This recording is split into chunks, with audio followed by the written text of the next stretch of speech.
Unang shape na gagawin natin ay cylinder. Cylinder at cylinder ang nauuna bago natin siya i-shape to another shape. So, para gawin ang cylinder, lagyan natin siya ng butas sa pinaka-center, and then from there, itataas po naman natin ang clay. Kung paano natin gagawin yon, i-compress sa ilalim, and then we slide our fingers up, up, up, up to the top.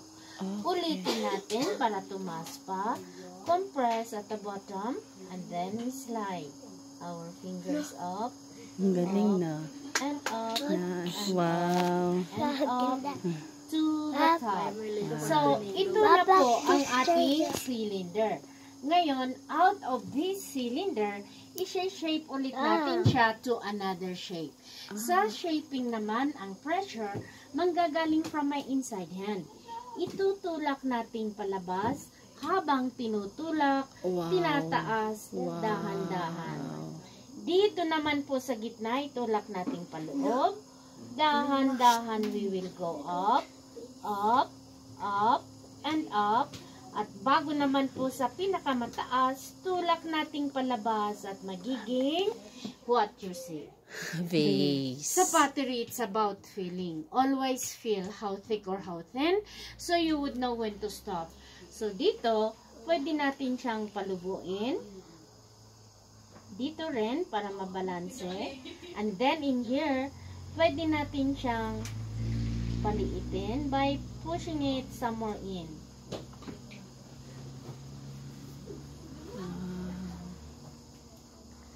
And that's how far the clay can go. It is a vase. Pero pwede po natin siyang gawing water jug.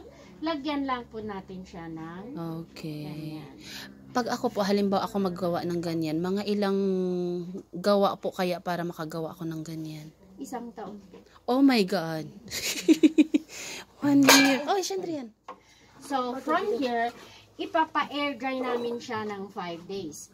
After 5 days, magiging weather dried na siya. Babalikan namin, ititrim namin siya sa ilalim. Tapos, lalagyan namin siya ng tangkay. I-dry po ulit namin siya ng 1 buwan bago namin siya lutuin at 2 beses namin siya linuluto. Yan ang pottery. Muna po. Yan ang pottery bowl. Mahagya po.